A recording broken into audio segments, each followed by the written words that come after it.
Class 8 সামনেই কিন্তু তোমাদের সেকেন্ড সামেটিভ, তাই ম্যাথগুলো কিন্তু তোমার জন্য নিয়ে চলে এসেছে ইতিহাসের সব গুরুত্বপূর্ণ প্রশ্ন, যে প্রশ্নগুলো যদি তোমরা একবার প্রিপেয়ার করে নাও তাহলে কিন্তু পরীক্ষায় ফুল মার্কস পাওয়ার চান্স কিন্তু অনেকটা বেশি বেড়ে যাবে এবং পরীক্ষার হলে কিন্তু সব কমন পাওয়ার চান্স থাকছে।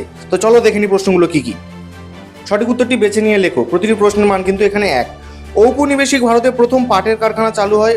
অপশনসগুলো দেখো না, উত্তর হলো ঋষিরায়। দেশের সম্পদ বাইরে চলে যাওয়াকে বলে। অপশনসগুলো দেখো, উত্তর হলো সম্পদের বহির্গমন। আত্মীয় সভা প্রতিষ্ঠিত হয়। অপশনসগুলো দেখে নাও, উত্তর হলো 1815 খ্রিস্টাব্দে। আলিগড় অ্যাংলো ওরিয়েন্টাল কলেজ প্রতিষ্ঠা করেন। অপশনসগুলো দেখো, উত্তর হলো স্যার সৈয়দ আহমেদ খান।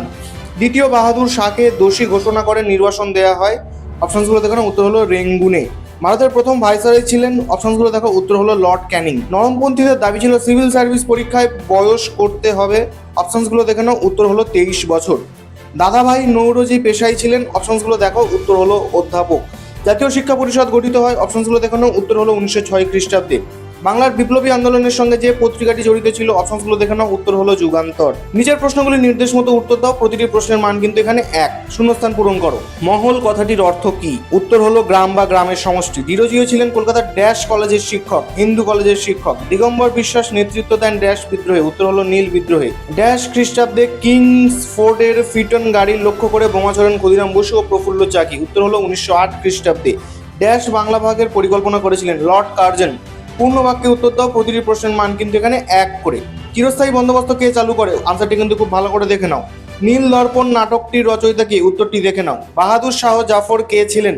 এটাও খুব ইম্পর্টেন্ট, ভালো করে দেখে নাও। মহারাষ্ট্রে কার নেতৃত্বে শিবাজী উৎসব চালু হয়? উত্তরটি দেখে নাও। অনুশীলন সমিতিকে প্রতিষ্ঠা করে? এটাও খুব ইম্পর্টেন্ট, উত্তরটি দেখে নাও। নিচের যে কোনো 4টি প্রশ্নের উত্তর লেখো 2-3টি বাক্যের মধ্যে। প্রতিটি প্রশ্নের মান কিন্তু এখানে 4 করে। সূর্যাস্ত আইন কি? এটা কিন্তু খুব ইম্পর্টেন্ট, স্টার মার্ক দিয়ে রাখো, ভালো করে দেখো। কোন গভর্নর জেনারেলের আমলে কবে ভারতের রেলপথ নির্মাণ প্রকল্প শুরু হয়? এটাও খুব ইম্পর্টেন্ট, ভালো করে দেখো। নব্যবঙ্গ গোষ্ঠী কোন কোন প্রথার বিরোধিতা ছিলেন? এটাও খুব ইম্পর্টেন্ট, ভালো করে দেখো। আর্য সমাজ কে কবে প্রতিষ্ঠা করেন? আনসারটি দেখে নাও। জাতীয় কংগ্রেসের প্রথম সভা কোথায় বসেছিল এবং সেই সভায় সভাপতি কে ছিলেন? এটাও খুব ইম্পর্টেন্ট, ভালো করে দেখো। সভা সমিতির যুগ কাকে বলে? আনসারটি কিন্তু দেখে নাও। নিচের যে কোনো 4টি প্রশ্নের উত্তর লেখো 4-5টি বাক্যের মধ্যে। প্রতিটি প্রশ্নের মান কিন্তু এখানে 4। বাংলার কৃষক সমাজের উপর চিরস্থায়ী বন্দোবস্তের প্রভাব সংক্ষেপে আলোচনা করো। এটাও খুব ইম্পর্টেন্ট, কিন্তু ভালো করে দেখে নাও। ঔপনিবেশিক আমলে গ্রাম সমাজে মহাজনদের কি ভূমিকা ছিল তা আলোচনা করো। এটাও ইম্পর্টেন্ট, ভালো করে দেখো। টিকা লেখো। নীল বিদ্রোহ ও হিন্দু প্যাট্রিয়ট, এটা কিন্তু খুবই ইম্পর্টেন্ট, এটা স্টার মার্ক দিয়ে রাখো, এটা কিন্তু দেখতেই হবে ভালো করে।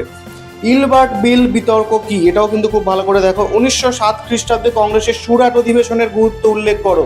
এটাও ইম্পর্টেন্ট, ভালো করে দেখতে হবে কিন্তু। নিচের যে কোনো 2টি প্রশ্নের উত্তর লেখো 8-10টি বাক্যের মধ্যে। প্রতিটি প্রশ্নের মান কিন্তু এখানে 5।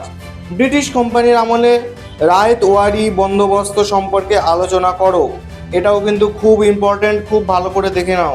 সাঁওতাল বিদ্রোহের কারণ ও গুরুত্ব ব্যাখ্যা করো। এটাও কিন্তু খুব ইম্পর্টেন্ট, খুব ভালো করে দেখো। ঈশ্বরচন্দ্র বিদ্যাসাগরের শিক্ষা ও সমাজ সংস্কার এবং নারী শিক্ষায় তার কি অবদান ছিল তা আলোচনা করো। এটাও খুব ইম্পর্টেন্ট, খুব ভালো করে দেখো। বাংলায় বঙ্গভঙ্গ বিরোধী আন্দোলন সম্পর্কে সংক্ষেপে আলোচনা করো। এটাও ইম্পর্টেন্ট, খুব ভালো করে দেখে নাও। এই ধরনের আরও ইনফরমেটিভ প্রশ্ন পেতে কিন্তু আমাদের ম্যাথগুলো চ্যানেলটা ফলো করো, শেয়ার করো, সাবস্ক্রাইব করো, বেল আইকনটা প্রেস করে রাখো, যাতে আমরা সবার আগে তোমার কাছে পৌঁছতে পারি। এবং এই পুরো পিডিএফটা যদি তোমরা পেতে চাও তাহলে কিন্তু আমাদের ম্যাথগুলো অ্যাপটা ডাউনলোড করতে হবে। ওখানে কিন্তু একদম ফ্রিতে তোমরা পেয়ে যাবে এই পুরো পিডিএফটা। তাই এখনই যাও, এখনই রেজিস্টার করো।